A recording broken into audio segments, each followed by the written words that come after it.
So as an adult, being in a room with other professionals, I realized I still had this stigma and this shame with me that I never really got over or talked about.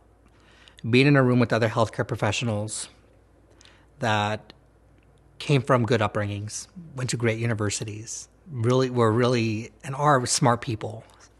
I felt that I couldn't really be as authentic because I felt I was going to be judged because of my upbringing and how what I dealt with and experienced with as a teenager. So I never talked about it. I never talked about it. I would go on to live my life, be a professional, do great work, but I realized that I wasn't being as authentic as I could have been because I wasn't really being myself.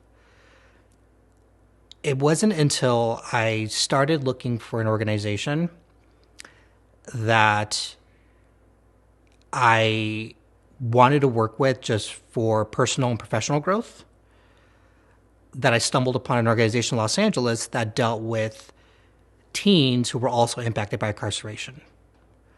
So I reached out to them.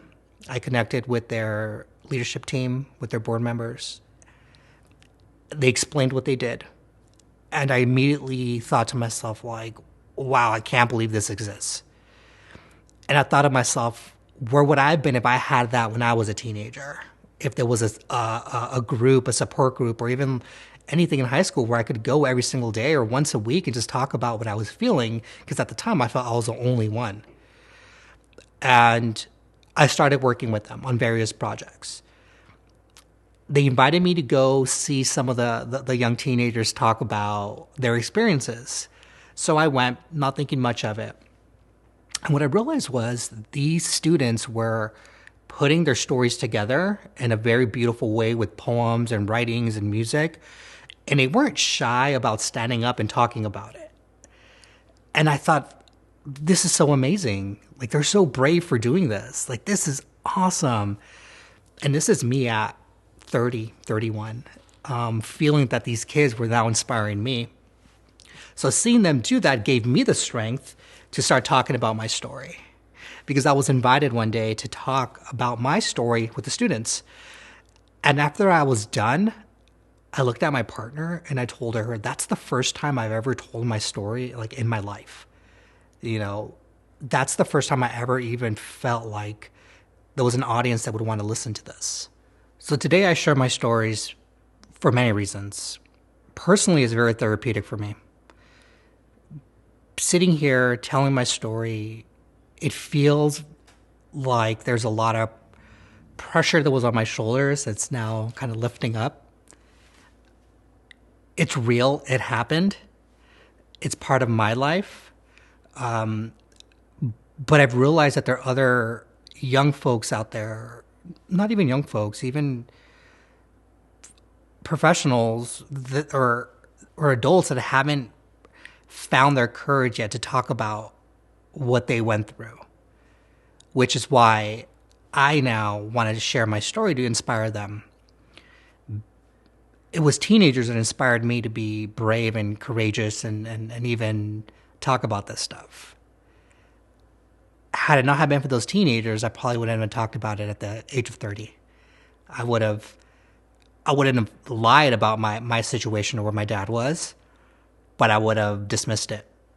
He's, now in Mexico, or he was arrested, but he got out. It wouldn't have been a big deal, but it is a big deal. He's a person that has a story too. So seeing the students being so eloquent and really just share their stories in a very honest, transparent way gave me the courage and the strength to then in turn tell my story. There's still a lot of people out there that I've met that are my age that have a similar situation or grew up in a similar way that refuse to tell their story. And I can respect that. Everyone has a different journey. Everyone has a different timeline.